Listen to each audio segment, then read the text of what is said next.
Shalom saudara-saudara. Bertemu lagi di ibadah minggu pada hari ini. Gimana, sehat semuanya? Sebentar sebelum kita mulai ibadah kita pada hari ini, mari kita bersatu di dalam doa. Bapa kami yang baik, Bapa yang kami sebut di dalam nama Tuhan Yesus Kristus, terima kasih kalau Engkau boleh mengumpulkan kami di sini Tuhan, dengan keadaan yang baik, dengan tidak kekurangan suatu apapun.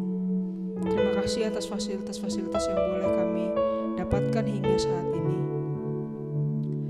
Sebentar Tuhan, kami akan memulai ibadah kita pada hari ini. Kiranya Engkau Allah yang menyertai, Engkau Allah yang memberikan hikmat Tuhan. Terima kasih Tuhan atas segalanya. Di dalam nama Tuhan Yesus kami telah berdoa dan mengucap syukur. Haleluya. Amin. Siap memuji Tuhan semuanya? Tuhanlah kekuatan kita, Tuhanlah maksud kita, Dia gunung batu keselamatan kita.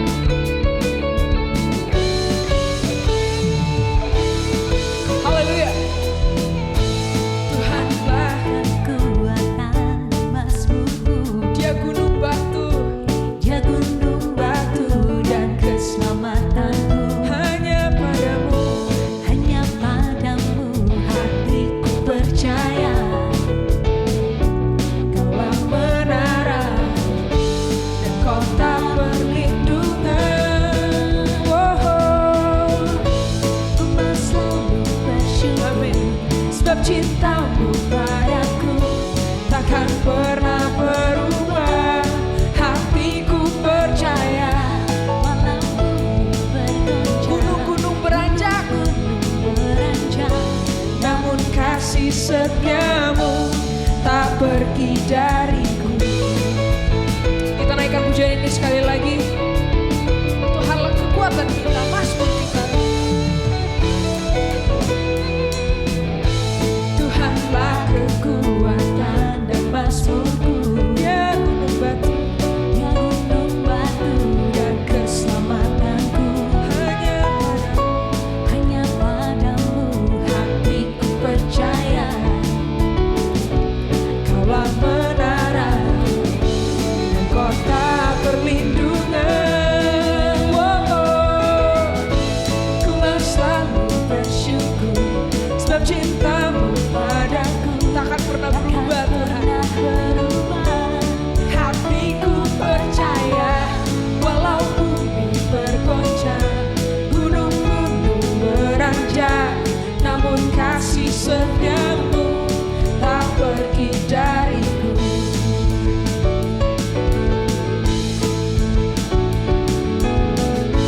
Ku mau selalu bersyukur, sebab cintamu sebab Tuhan cintamu padaku takkan pernah berubah. hatiku percaya.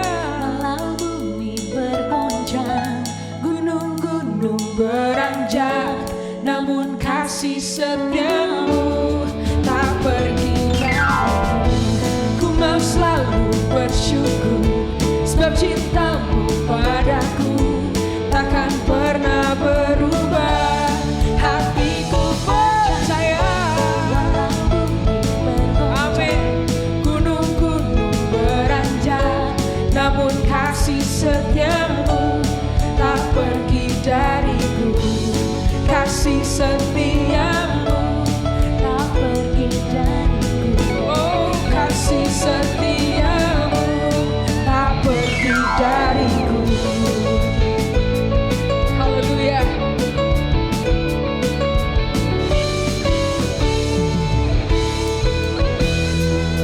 Haleluya.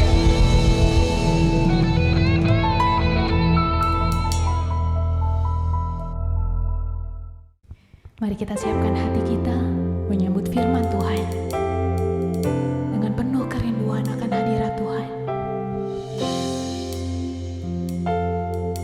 Hanya di dalam hadirat-Mu ada kekuatan, ada ketenangan batin kami Tuhan.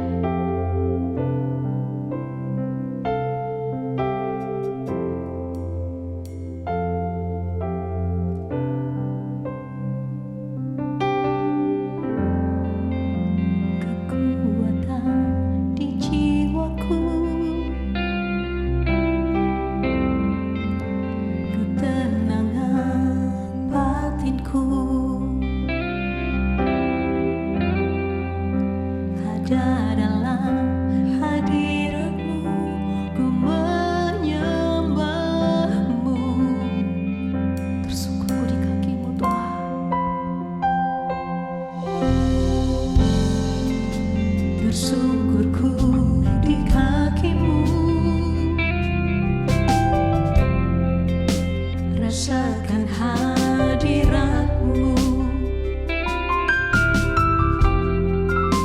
Takkan ku melepaskan-Mu, Kau cahaya bagiku. Mengiring-Mu seumur hidupku, masuk dalam rencana-Mu Bapa. Pikiranku, kehendakku, ku serahkan padamu.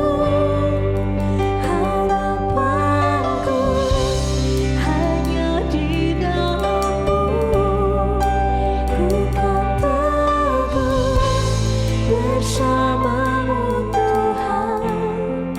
Jadikanku bencana-Mu untuk memuliakan-Mu. Biarlah hidup kami memuliakan Engkau Tuhan Yesus, menyenangkan hati Tuhan. Sekali lagi katakan, kekuatan di jiwaku, ketenangan batinku, ketenangan batinku, sebab hanya ada dalam hadirat-Mu Tuhan. ada dalam hadirat-Mu. Ku menyembah-Mu, tersungkurku, bersyukurku di kaki-Mu, dan ku rasakan hadirat-Mu. Takkan ku melepaskan-Mu, Kau cahaya bagiku. Mengiring-Mu Tuhan seumur hidup kami, masuk dalam rencana-Mu Bapa. Pikiranku, kehendakku, ku serahkan padamu. Ku serahkan padamu. Harapanku hanya di dalam-Mu Tuhan. Bersama-Mu Bapa. Jadikan kami bencana-Mu. Kami rindu memuliakan Engkau Tuhan. Sebab kami mau mengiring-Mu seumur hidupku. Rencana-Mu Pikiranku, kehendakku, kami serahkan hanya padamu Tuhan. serahkan padamu. Dan harapanku hanya di dalam-Mu Tuhan. Bersama-Mu Tuhan. Jadikanku bencana-Mu untuk memuliakan-Mu, untuk memuliakan-Mu, untuk memuliakan-Mu, untuk memuliakan-Mu.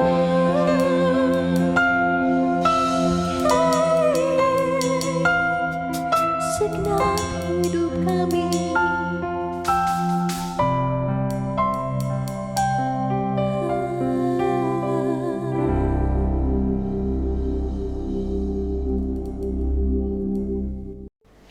Mari Bapak Ibu, kita akan hampiri Tuhan dalam doa sebelum kita mendengarkan kebenaran firman Tuhan. Bapa di sorga, segala kemuliaan, hormat, dan pujian kami kembalikan kepadamu Tuhan. di masa raya Paskah ini kami bersyukur karena Tuhan begitu baik buat kami. Kalau pagi ini Tuhan izinkan kami semua, khususnya jemaat Tuhan Love Church, Tuhan Engkau memberkati dimanapun kami berada dan menyaksikan tayangan ini. Hamba berdoa supaya Tuhan memberkati kami semua. Secara khusus hamba minta Tuhan Engkau lawat kami, bahkan kuasa Roh Kudus ambil alih waktu ini. Segala sesuatu yang bukan dari Allah kami tolak dalam nama Tuhan Yesus. Dan biarlah Bapa Engkau sendiri yang berkata-kata bagi kami. Hamba terbatas tapi Engkau tidak terbatas. Terpujilah Kristus, haleluya. Semua yang percaya katakan amin. Shalom Bapak Ibu, sudah lama sekali kita tidak bertemu. Kesempatan pagi ini sebelum kita mendengarkan firman Tuhan, saya juga menyampaikan banyak terima kasih untuk Pastor Sipki, bahkan keluarga dan juga para pengurus dari gereja Cinta ya, Love Church ini saudara. Puji nama Tuhan kalau kita masih diizinkan Tuhan sekalipun di tengah-tengah masa Covid, tapi lewat teknologi yang ada kita bisa bertemu kembali. Bapak Ibu, di dalam suasana Paskah saya ingin mengajak kita untuk melihat satu bagian firman Tuhan yang terambil dari 2 Korintus pasal yang ke-15. 1 Korintus pasal yang ke-15. Kita buka 1 Korintus pasal yang ke-15. Saya akan membacakan ayat yang ke-17. 1 Korintus pasal 15 ayat yang ke-17. Demikian firman Tuhan. Dan jika Kristus tidak dibangkitkan, maka sia-sialah kepercayaan kamu dan kamu masih hidup di dalam dosamu. Bapak Ibu dan saudaraku yang kekasih dalam Tuhan Yesus Kristus, firman Tuhan ini menekankan bahwa kalau Kristus tidak dibangkitkan, maka sia-sialah kepercayaan kamu dan kamu masih hidup dalam dosamu. Artinya kita sia-sia mempercayai sesuatu yang mati, sesuatu atau orang yang mati dan tidak bangkit. Tetapi luar biasa syukur kepada Allah karena Kristus yang kita percaya itu bangkit saudara. Dan di sini dikatakan kepercayaan kita tidak menjadi sia-sia. Bahkan yang luar biasa lagi dia katakan dan kita tidak hidup di dalam dosa. Artinya karena kebangkitan Kristus itulah membuat kita hidup di dalam kemenangan. Kita tidak lagi hidup di dalam dosa dan dosa pun tidak akan menguasai kita. Nah yang jadi pertanyaan Bapak Ibu sampai hari ini, masihkah kita berbuat dosa? Ini yang seringkali jadi pergumulan kita sebagai anak Tuhan. Karena jujur bahwa masalah jatuh bangun di dalam dosa, tentu kita masih dari hari ke hari masih bergumul dengan hal ini. Nah kira-kira apa yang membuat kita kadang-kadang tidak bisa keluar, bahkan tidak bisa mengalami kemenangan?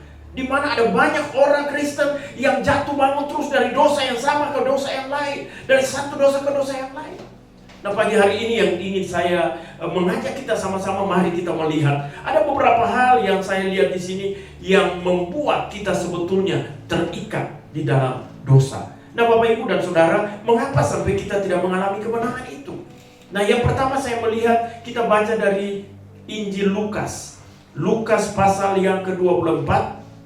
Kitab Lukas pasal 24. Di sini dikatakan ayat yang pertama. Tetapi pagi-pagi benar, pada hari pertama minggu itu, mereka pergi ke kubur membawa rempah-rempah yang telah disediakan mereka. Nah Bapak Ibu dan Saudara, saya ingin pagi ini kita melihat dari sudut di mana saya mengambil temanya yaitu recovery mission, ya, artinya misi pemulihan. Nah Bapak Ibu dan Saudaraku yang kekasih dalam Tuhan Yesus Kristus, di dalam ayat ini saya melihat Yesus katakan atau firman Tuhan katakan bahwa pagi-pagi benar waktu hari pertama minggu itu mereka pergi ke kubur membawa rempah-rempah yang telah disediakan mereka. Dan di ayat yang kedua mereka mendapati batu sudah terguling dari kubur itu. Dan setelah masuk mereka tidak menemukan mayat Yesus. Artinya mereka perlu dipulihkan. Saya melihat seringkali kita terikat, seringkali kita tidak mengalami kemenangan karena mungkin kita belum dipulihkan dalam hal yang pertama ini, yaitu perlu dipulihkan dari masalah tradisi. Kita perlu dipulihkan dari adat istiadat dan tradisi. Kita lihat bahwa murid-murid di sini sangat ingat dengan apa yang dipercayakan atau yang mereka sendiri sudah terbawa dari nenek moyang mereka, ya. Mereka terikat dengan adat istiadat, sehingga yang mereka ingat di sini adalah pergi dan membawa rempah-rempah untuk meminyaki tubuh Yesus. Padahal kalau kita lihat di dalam ayat yang ke-6, waktu mereka bertemu atau ayat yang ke-5, mereka sangat ketakutan dan menundukkan kepala. Tetapi kedua orang itu berkata kepada mereka, Mengapa kamu mencari Dia yang hidup di antara orang mati? Ia tidak ada di sini. Ia telah bangkit. Ingatlah apa yang dikatakannya kepada kamu ketika Ia masih di Galilea, yaitu bahwa Anak Manusia harus diserahkan ke tangan orang berdosa, disalibkan dan akan bangkit pada hari yang ketiga. Ayat yang ke-8, maka teringatlah mereka akan perkataan itu. Bapak Ibu, kalau kita lihat di sini, yang murid-murid ingat adalah adat dan istiadat. Mereka sama sekali lupa dengan janji Tuhan. Padahal di dalam ayat ke-6 sampai 8, Tuhan Yesus pernah katakan buat mereka, hei, aku akan mati, tapi pada hari yang ketiga aku akan bangkit dari orang mati. Mereka lupa dengan janji Tuhan. Mereka lebih ingat dengan adat dan tradisi. Jujur, dalam kehidupan kita sehari-hari kadang-kadang adat dan tradisi nenek moyang kita, kadang-kadang kita begitu pegang kuat. Begitu kita percaya dengan kepercayaan yang sia-sia, kita lupa pada janji-janji Tuhan. Bapak, Ibu, dan saudaraku yang kekasih dalam Tuhan Yesus Kristus, saya waktu pelayanan di daerah-daerah seringkali saya bertemu dengan kepercayaan-kepercayaan yang seperti itu. Ada satu keluarga di mana mereka taruh kepala babi, saudara, di depan rumah. Waktu saya tanya, ini untuk apa? Katanya ini untuk jaga-jaga rumah. Padahal mereka orang Kristen, ya. Padahal bapaknya jadi majelis. Ini artinya apa? Tradisi masih mereka pegang. Makanya kita kadang-kadang melihat ada banyak orang Kristen yang hidup dalam sinkretisme, percaya kepada dua Allah. Artinya percaya Tuhan iya, tetapi percaya adat iya juga. Ini yang Yesus rindu. Misi pemulihan. Waktu dia bangkit, dia mau memulihkan murid-murid, supaya mereka tidak terjebak, tidak berjalan di dalam pelayanan, terlibat dalam penginjilan, tapi adat dan istiadat masih juga mengikat mereka. Itu sebabnya tadi saya katakan misi pemulihan ini penting. Hal yang kedua, apalagi yang Yesus kerjakan? Bapak Ibu, di dalam ayat yang kita lihat di dalam Lukas 24 ini, ya, kalau kita baca pada ayat yang ke-21, di situ dikatakan, padahal kami dahulu mengharapkan bahwa Dialah yang akan datang untuk membebaskan bangsa Israel. Jadi murid-murid mengharapkan supaya Yesus datang membebaskan Israel dari Romawi. Artinya ini menunjukkan bahwa mereka penuh dengan kekecewaan. Mereka mengharapkan Dia datang menjadi raja, Dia datang menjadi pemimpin, Dia datang menjadi seorang tokoh yang bisa membebaskan umat Israel dari penjajahan Romawi. Tapi apa yang terjadi? Dia tergantung seperti seorang penjahat. Bapak Ibu, saya mau katakan, Yesus waktu bangkit, Dia bukan cuma memulihkan kita dari masalah tradisi dan adat, tapi Dia juga memulihkan saudara dan saya, kita semua. Dia mau memulihkan kita juga dari kekecewaan. Karena banyak anak-anak Tuhan yang berjalan di dalam kekecewaan. Bapak Ibu, saya mau katakan, kekecewaan itu bersifat universal. Kekecewaan itu semua orang, tua, muda, besar, kecil, rambut keriting yang lurus, putih, hitam, semua pernah mengalami kecewa. Tidak ada seorang pun luput dari kekecewaan. Kekecewaan bersifat universal, tapi juga menular. Kalau saja saya mengecewakan Pastor Sifki di tempat ini, ya, mungkin Ibu Wanda sudah tidak akan lagi mengundang saya untuk khotbah. Mungkin istri dan anak-anak dari Pastor Sifki ketemu saya di jalan pun langsung tidak mau lihat saya lagi. Karena kekecewaan itu bersifat menular. Ya. Kalau gembalanya kecewa, bisa jadi majelis ikut kecewa, jemaatnya juga ikut kecewa. Kalau suami ikut kecewa, suami istri bisa ikut kecewa, anak-anak juga kecewa. Bersifat menular. Dan dia juga universal, bukan cuma universal dan menular, tapi juga bersifat kambuhan. Hari ini kita bisa berbaik, ya. Oke, saya memaafkan kamu sudah mengecewakan saya. Tapi beberapa bulan kemudian, saudara menyuruh saya bisa kecewa lagi. Artinya dia bersifat kambuhan. Dan yang bahayanya Bapak Ibu dan Saudara, kita melihat bahwa akibat karena kekecewaan bisa membuat orang kembali atau meninggalkan Tuhan. Di dalam kisah perjalanan 2 orang ke Emmaus yang kita baca di dalam Lukas pasal 24 ini, kita melihat bahwa mereka pergi ke kota kecil, desa kecil yang bernama Emmaus. Padahal hari itu adalah hari raya Paskah orang Yahudi. Hari raya yang sangat besar, dan seluruh orang Yahudi dan seluruh dunia datang ke Yerusalem untuk beribadah. Tetapi ironisnya murid-murid justru pergi meninggalkan Yerusalem. Artinya apa? Pada waktu seseorang mengalami kekecewaan, dia bisa saja tinggalkan gereja, dia bisa saja tinggalkan persekutuan, bahkan ujung-ujungnya dia bisa tinggalkan Tuhan, saudara. Karena kekecewaan. Itu sebab saya melihat bahwa kekecewaan ini Tuhan merasa sangat penting untuk manusia atau anak-anak Tuhan dipulihkan dari masalah kekecewaan. Supaya nanti waktu kita dalam pelayanan, kita tidak hidup juga di dalam kekecewaan, kita tidak mentransferkan itu kepada orang lain. Nah, bukan cuma tinggalkan persekutuan dengan Tuhan, bahkan tinggalkan Tuhan. Tapi akibat kekecewaan orang juga bisa kembali kepada kehidupan yang lama. Kalau kita baca dalam Yohanes pasal 21, di situ dikatakan Petrus dan teman-teman pergi kembali kepada profesi yang lama. Mereka menjala ikan. Bapak, Ibu, dan Saudara, ada banyak anak-anak Tuhan yang dulu melayani Tuhan dan luar biasa. Tapi ketika kekecewaan, mereka tinggalkan Tuhan, bahkan kembali kepada kehidupan yang lama. Mungkin Bapak Ibu pernah dengar seorang misionari dari Swedia yang bernama David Flut. Dia dan istri dan seorang anak kecil, yang masih kecil, mereka pergi melayani sebagai misionari di Zaire, Afrika, saudara. Waktu mereka sampai di sana, mereka melayani di satu desa. Waktu masuk ke desa itu, semua penduduk desa menolak mereka. Tidak mau menerima orang kulit putih. Lalu akhirnya mereka membangun rumah di pinggiran desa tersebut. Dan apa yang terjadi, saudara? 1 tahun mereka melayani. Istri daripada David Flut mengandung anak yang kedua dan mengalami demam yang tinggi. Akhirnya singkat cerita, waktu dia melahirkan anak yang kedua, anak wanita, istrinya ini meninggal. Saudaraku yang kekasih, mereka 2 keluarga waktu pergi dalam pekerjaan misi ini. Tapi 1 keluarga rekannya pergi tinggalkan, kembali kepada tinggalkan pelayanan itu karena juga kecewa. Tapi David Flut bertahan. Tapi waktu hari meninggal istrinya, David Flut berdiri di pinggir kubur. Dan David Flut berteriak buat Tuhan. Dia bilang, Tuhan tidak ada. Tuhan meninggalkan saya. Tuhan meninggalkan saya dan keluarga saya.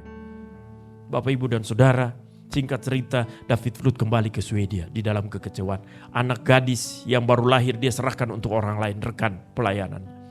Dan sampai pada akhirnya David Flut usia 70 tahun lebih. Dia ada dalam kekecewaan yang luar biasa. Dan dia mabuk-mabukan. Nah, anak perempuan yang dipelihara oleh rekan misinya itu dibawa ke Amerika, saudara. Lalu dia tetap, anak kecil ini selalu merindukan untuk bertemu dengan papanya. Satu ketika dia kembali ke Swedia dengan suaminya dan dia mencari. Waktu dia sementara mencari, di satu hotel dia ketemu ada satu kebangunan rohani, ibadah yang dipimpin oleh seorang dari Afrika, orang dari Zaire, saudara. Dan dia mendekati hamba Tuhan itu, dia kenal. Dia katakan buat hamba Tuhan itu, kamu kenal gak dengan David Flut? Wah, anak Tuhan itu bilang, kamu siapa? Dia bilang, saya anaknya yang waktu lahir lalu mama meninggal. Wah, saya inilah buah pelayanan dari mamamu.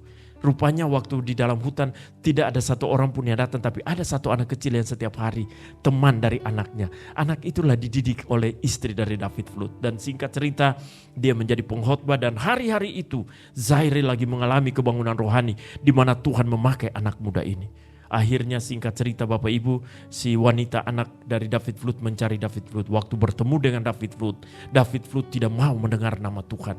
Dia menangis waktu ketemu anaknya. Tapi waktu anaknya bilang ini Tuhan baik, dia marah, saudara.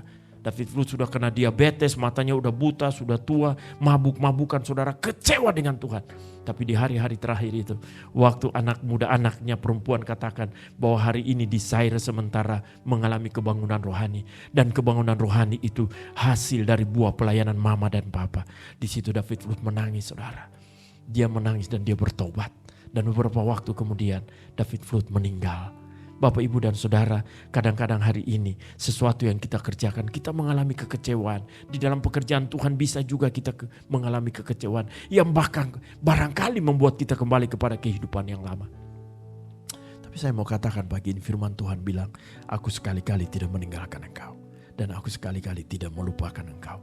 Bapak, Ibu, dan Saudara, kalaupun kita ada dalam kekecewaan, mari kita bangkit. Jangan sampai seperti murid-murid waktu mereka sementara menjala ikan. Yesus berdiri di pantai, mereka tidak mengenal Yesus. Akibat karena kekecewaan kita bisa lihat Yesus, kita pikirnya hantu. Kita melihat Yesus dengan samar-samar. 2 orang yang ke Emmaus pun berjalan, Yesus bersama-sama dengan mereka. Mereka pun tidak mengenal dia. Bahkan kalau kita baca dalam Yohanes pasal 21, murid-murid menjala ikan sepanjang malam, mereka gagal total, tidak mendapatkan apa-apa. Tapi kita lihat Yesus mencari mereka. Yesus menghampiri mereka di pantai Danau Galilea. Yesus menyediakan sarapan buat mereka. Saya mau katakan Yesus Allah yang selalu mencari saudara dan saya. Sejauh mana kita hari ini, Tuhan tetap menolong kita, Tuhan tetap mencari kita. Apapun persoalan kita, jangan pernah membiarkan kekecewaan menggerogoti hidupmu. Bangkit dari tindakan kekecewaan ini. Hal yang ketiga yang saya lihat, apa yang perlu dipulihkan ketika Yesus bangkit. Bukan cuma pemulihan dari tradisi dan adat. Bukan cuma pemulihan dari kekecewaan, tapi juga dari keraguan-raguan. Bapak Ibu, kita buka di dalam Yohanes pasalnya yang ke-20. Di situ firman Tuhan berkata dalam Yohanes pasal 20. Di dalam ayat 27, kemudian ia berkata kepada Thomas, taruhlah jarimu di sini dan lihatlah tanganku. Ulurkanlah tanganmu dan cucukkan ke dalam lambungku. Dan jangan engkau tidak percaya lagi, melainkan percayalah. Tuhan juga mau kita dipulihkan dari keraguan-raguan. Ada banyak anak-anak Tuhan, bahkan hamba-hamba Tuhan, yang kadang-kadang kita berjalan dalam keraguan-raguan. Tuhan mau kita pulihkan, supaya ketika kita berkhotbah menyampaikan firman Allah, kita katakan jadilah menurut iman, dan itu terjadi. Kita katakan orang sembuh dan orang sembuh. Kita punya pergumulan mungkin dengan finansial atau apa. Tapi ketika kita percaya dan tidak ragu-ragu, Tuhan akan membutuhkan semuanya. Mencukupkan segala sesuatu. Bapak, Ibu dan Saudara, mari jangan sampai kita menjadi orang Kristen yang terus hidup di dalam keraguan-raguan. Bulan Desember yang lalu, saya mengalami sakit penyakit 1 bulan. Ya 1 bulan lebih sampai Januari, saudara. Saya pikir waktu itu COVID, ternyata bukan. Dan Bapak Ibu, singkat cerita, diperiksa ternyata ada batu di empedu. 2 dokter spesialis penyakit dalam memeriksa dan memastikan itu batu, sehingga ambil tindakan harus dilaparoskopi. Tapi sebelum dilaparoskopi, kurang lebih 3 minggu mereka kasih obat untuk saya minum. Bapak, Ibu dan Saudara, kali yang terakhir saya datang, saya cuma datang buat Tuhan. Saya bilang, Tuhan, kuasa-Mu masih tetap ada. Dan di hari itu waktu saya periksa, dokter yang ketiga katakan, batu di empedu saya hilang. Mujizat masih ada sampai saat ini. Kalau Tuhan menyembuhkan saya, Tuhan pun juga akan mampu untuk menolong saudara, mampu untuk menyembuhkan saudara. Mari kita jangan sampai seperti Thomas yang hidup dalam keraguan-raguan. Percaya, maka kuasa Tuhan akan terjadi. Saya mau katakan buat Bapak Ibu pagi ini, mungkin engkau sementara mengalami sakit penyakit. Percaya dengan sungguh-sungguh bahwa kuasa Yesus sanggup untuk menyembuhkan engkau. Kita baru saja merayakan Jumat Agung dan kita tahu bagaimana pengorbanan Kristus di kayu salib. Oleh bilur-bilur darah Yesus itulah kita mengalami kesembuhan. Lalu hal yang terakhir saudara, saya melihat apa juga yang dipulihkan. Selain daripada pemulihan masalah tradisi, dipulihkan dari kekecewaan. Dan yang ketiga, dipulihkan dari masalah keraguan-raguan. Yang terakhir, yang keempat, saya melihat dipulihkan dari masalah motivasi kita. Kadang-kadang ada banyak kita yang melayani, tetapi motivasi kita tidak benar.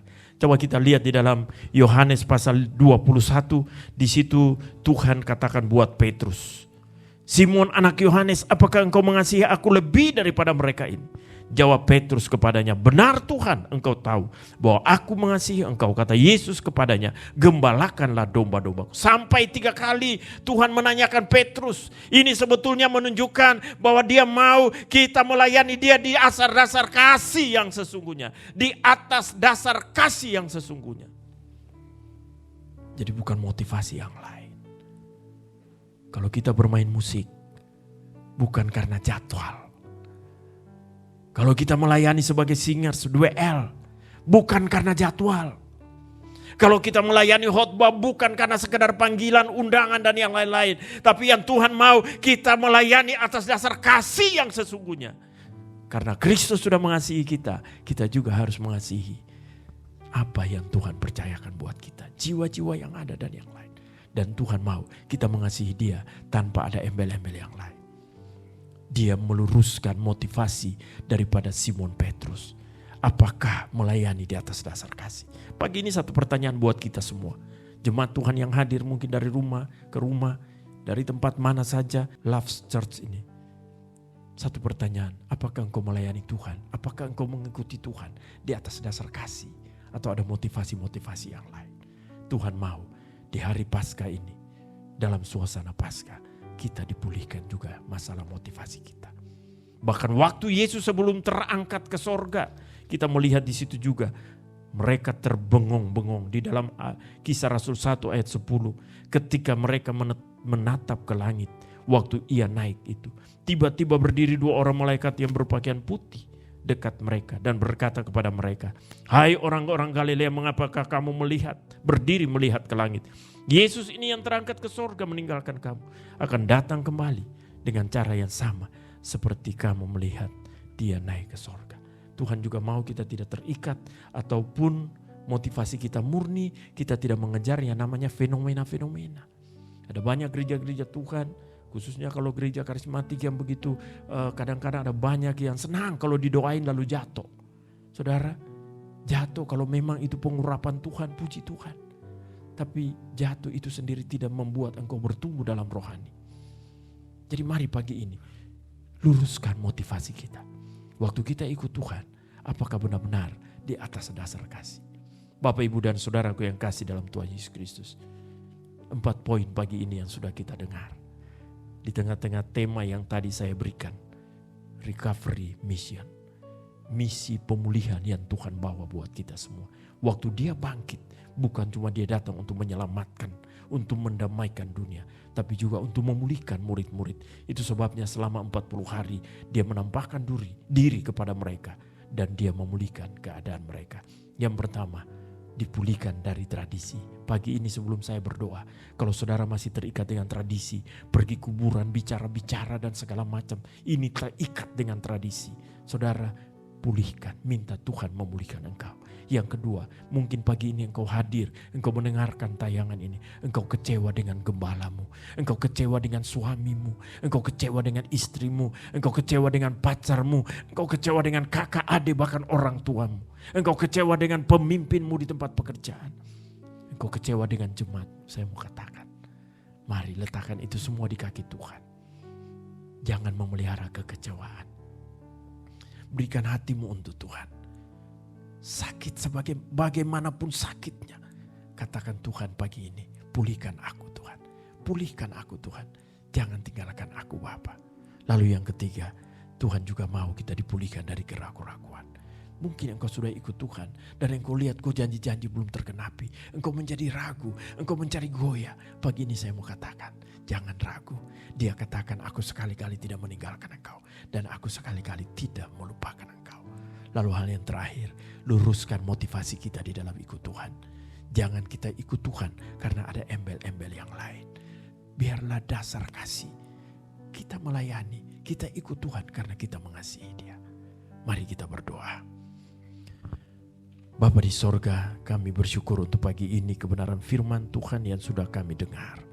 Hamba berdoa Tuhan untuk semua kami yang hadir, khususnya jemaat Love Church ini Tuhan, di mana saja anak-anak-Mu berada, Tuhan memberkati. Hamba berdoa pagi ini Tuhan, kalau firman Tuhan sudah kami dengar, mari Tuhan Engkau jamah kami masing-masing. Hamba berdoa yang masih terikat dengan tradisi, kepercayaan-kepercayaan, bahkan hidup dalam sinkretisme, percaya adat, percaya Tuhan. Tuhan bebaskan pagi ini dalam nama Yesus. Hamba juga berdoa bagi mereka yang kecewa. Mungkin kecewa dengan suami, kecewa dengan istri, kecewa dengan anak-anak, kecewa dengan menantu, kecewa dengan mertua, kecewa dengan orang tua, kecewa dengan gembala. Bahkan mungkin gembala juga hamba-hamba Tuhan yang kecewa dengan jemaatnya. Hamba berdoa pagi ini Tuhan pulihkan keadaan anak-anak-Mu Tuhan. Supaya kami semua boleh terlepas daripada kekecewaan. Bahkan kalau sampai hari ini masih ada anak-anak-Mu yang berjalan di dalam keraguan-raguan, meragukan kuasa Tuhan, bertanya-tanya apakah Tuhan masih ada. Tuhan pulihkan dan Tuhan angkat segala keraguan-raguan. Supaya kami memiliki kepastian di dalam Yesus. Dan terlebih dari itu Tuhan luruskan motivasi kami di dalam pengeringan akan Engkau. Tuhan ampuni anak-anak-Mu, ampuni kami semua. Kalau kadang-kadang dalam mengiring Tuhan motivasi kami tidak benar. Kalau kami melayani hanya karena tugas, hanya karena rutin, satu kegiatan rutin, Tuhan ampuni. Dan pagi ini Tuhan pulihkan kami semua. Hamba berdoa untuk jemaat Tuhan yang ada. Gereja Love Church ini Tuhan memberkati. Hamba-Mu Pastor Sifki, Tuhan memberkati. Hamba berdoa untuk keluarga, istri dan anak-anak, Tuhan memberkati. Semua pengurus yang ada Tuhan memberkati. Bahkan jemaat Tuhan dimanapun mereka berada. Pagi ini Tuhan memberkati. Pergumulan rumah tangga Tuhan menjadi jawaban dalam hidup mereka. Pergumulan pekerjaan Tuhan buka jalan. Tuhan buka tingkap langit dan berkati setiap pekerjaan dari anak-anak-Mu di mana saja mereka bekerja Tuhan. Bahkan yang sakit Tuhan sembuhkan.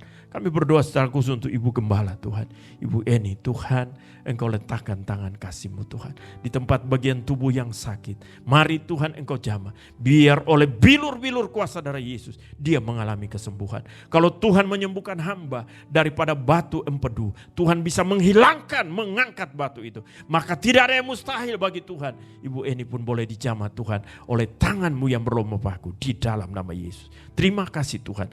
Lalu Bapa kami berdoa, kami sadar Tuhan bahwa doa ini jauh daripada kesempurnaan. Tapi kami tetap mau berdoa untuk bangsa dan negara kami. Kami juga mau berdoa Tuhan untuk COVID-19 yang melanda dunia. Tuhan juga meredahkan dan Tuhan menghentikan itu dalam nama Yesus. Lalu Bapa, kami akan berdoa secara bersama-sama dengan doa yang Bapa ajarkan bagi kami.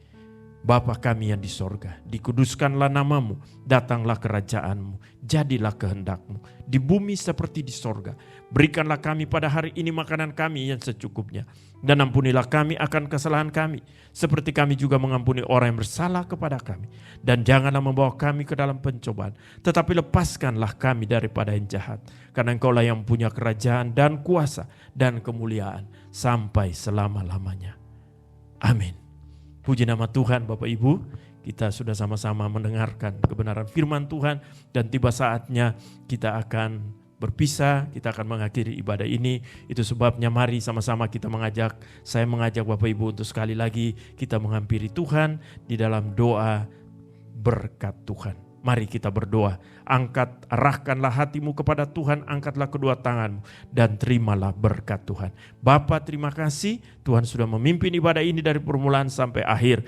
Dan saatnya kami akan menerima berkat-Mu. Hamba berdoa pagi ini Tuhan, diberkatilah anak-anak-Mu di mana saja mereka berada. Dalam keluarga dan rumah tangga Tuhan memberkati. Di dalam pekerjaan dan usaha Tuhan memberkati. Tuhan menyembuhkan dan Tuhan memulihkan anak-anak-Mu yang sakit. Hari-hari ke depan kami menjadi hari-hari keberhasilan, hari-hari keberuntungan dan hari-hari di mana kami melihat berkat-berkat Tuhan yang berkelimpahan. Lalu sebelum kami tinggalkan atau berpisah Tuhan, kami berdoa biarlah damai sejahtera Allah Bapa, kasih dari Tuhan Yesus Kristus, sahabat kami dan oleh pimpinan kuat kuasa Roh Kudus menyertai kami saat ini terus kekal selama-lamanya. Terpujilah Kristus, haleluya. Semua yang percaya katakan amin. Tuhan Yesus memberkati.